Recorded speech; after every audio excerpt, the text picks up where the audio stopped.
Anil sir, bio classes.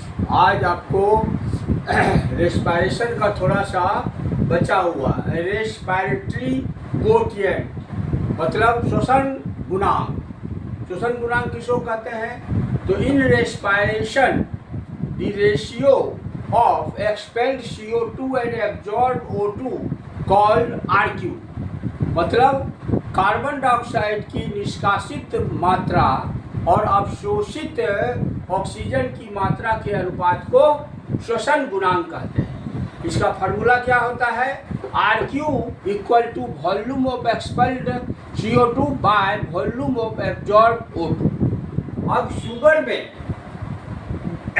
जो the value of RQ is 1, मतलब sugar में RQ का मान 1 होता है और फैट्स और प्रोटीन में RQ का मान 1 से कम होता है।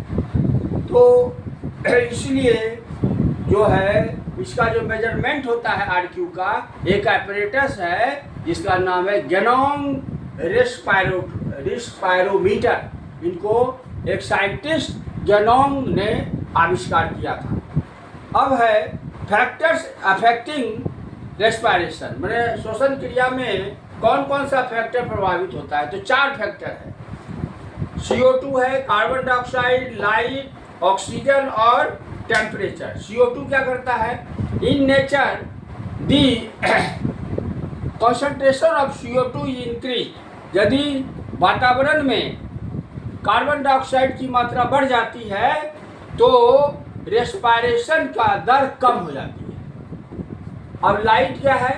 तो light in the presence of light the rate of respiration is increase. Light में श्वसन दर बढ़ेगा। अब ऑक्सीजन आइए, the amount of oxygen increase and decrease, there is no effect of rate of respiration. इसके रेस्पायरेशन पर कोई इफेक्ट नहीं पड़ता है लाइट ऑक्सीजन का। लेकिन यदि अमाउंट ऑफ O2 जो है 19% से ज़्यादा होगा तब तक, यदि 19 से आपको कम हो गया तब नहीं होगा। Temperature the rate of respiration is increase to increase the temperature from 0 degree C to 30 degree C। मतलब 0 से 30 डिग्री C पर जो है टेम्परेचर रहेगा, तब जो है ये इंक्रीज करेगा। तो ये हो गया रेस्पायरेशन आपका खत्म। अब जो है रेस्पायरेशन के बाद आता है ट्रांसपीरेशन, वाष्पोत्सर्जन। जैसे जब ज़्यादा पानी जो है पौधों में हो जाता है तो पौधा स्टोमाटा के द्वारा पानी को निकालता है। तो the water is in the form of water vapour from aerial parts of plants called transpiration. दूसरे शब्दों में, in other word, the transpiration is the process in which the water escapes in vapor from plant surface। Plant surface से जो है ये निकलता है और पौधों में जो है पानी अस्थायी होता है और सफिशिएंट समुचित पानी की मात्रा निकलती है। कहाँ से? तो स्टोमाटा जो है पत्ती के निचले सतह पर पाया जाता है, वही जो है आपको निकालता है। तो इन प्लांट्स वाटर कंडक्शन जो है इज डन बाय जाइलम करता है। जाइलम एक कम्प्लेक्स टिश्यू है और एक वृक्ष अपने जीवन काल में 100 टाइम्स वाष्प निकालता है अपने भार के तुलना में। और the exchange of O2 and CO2 ये कौन करता है? स्टोमाटा करता है।